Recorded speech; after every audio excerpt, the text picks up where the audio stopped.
everybody, welcome back to UK Gaming Network. I'm Zoidberg, and welcome back to my choices of the 100 games that you should be adding to your A500 Mini. This is based on the original firmware, not the recent updates that have come out, and these are all the hard drive installation files, but we've counted down numbers 100 to 61 so far, so let's get on with the next 10. ViroCop is a fantastic video game themed shoot 'em up from Graphgold that sees you eradicating computer viruses from inside various game worlds. Sports games, adventure games, arcade games and role-playing games are all lovingly parodied via some truly excellent graphics. Think of it as a kind of cutesy version of the Chaos Engine and you wouldn't be far off.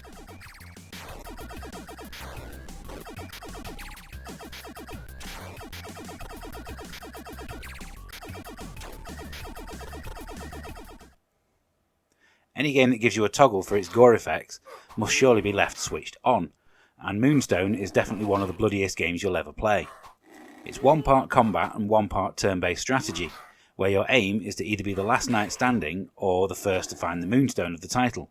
It's a tough but hugely enjoyable quest for 1 to 4 players.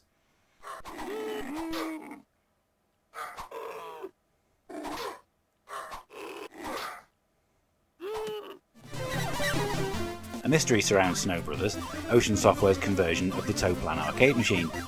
In 1991 the game was complete, but then shelved by the publisher, and the only reason it can be played today is because the files were leaked online in 2006.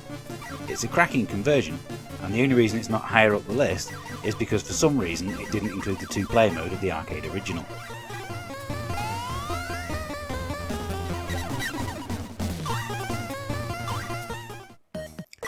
It's pretty hard to mess up Pang, and not only did the makers of the Amiga version not mess it up, they actually made one of the best versions going. The bubble popping gameplay is just as addictive as it always has been, and if you can drag a friend along to join you, it becomes one of the best co-op arcade games ever made.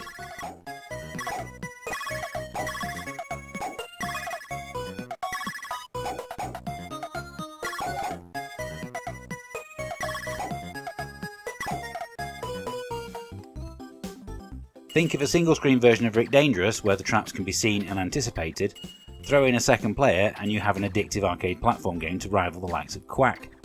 That's Naughty Ones in a nutshell. With 5 themed worlds to get through, each packed with the hidden opportunities to boost your score, there's plenty here to keep you playing.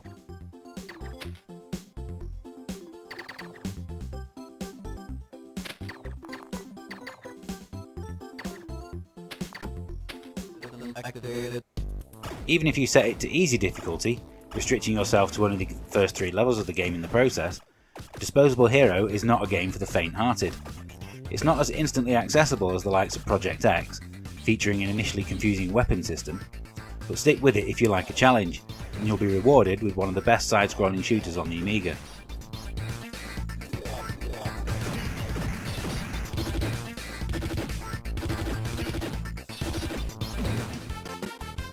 If you think escort missions in modern games are frustrating, you've not tried taking a football with you through a platform game.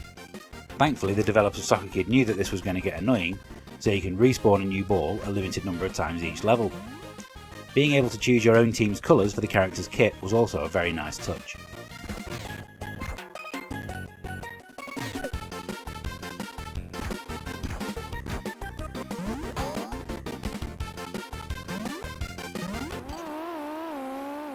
Vroom was one of the fastest and smoothest racing games the Amiga had, but getting it to work properly on the Mini is troublesome. Fortunately, it was re-released a year later from a different publisher with a different name, but make no mistake, F1 is the same game. There's a good selection of play and control options available, and it will keep you hooked for hours.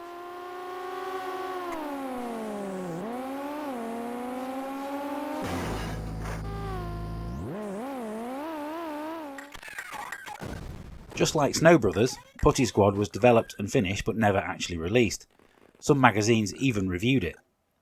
Then in 2013, just as the admittedly poor remake was about to be released, System 3 made it available to download on their website. And it's easy to see why those review scores were so good.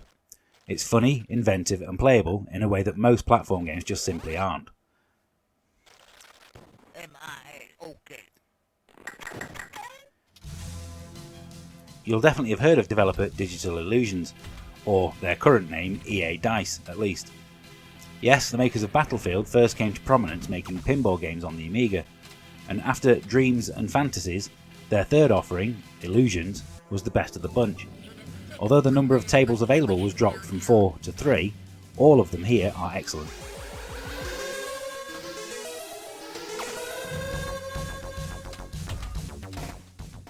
So let's leave it there for today. That's half of my top 100 completed. Another 50 to go. Have we had one of your favourite games so far? Have you discovered any games that you didn't previously know about? Then please let me know in the comments. I will be streaming all of these games over on my Twitch channel. So make sure you give us a follow over there. Just search for UKGN Zoidberg on Twitch. Make sure you give me a subscribe on here so that you don't miss out on the next part of this countdown. And I hope I'll see you all very soon. Bye for now.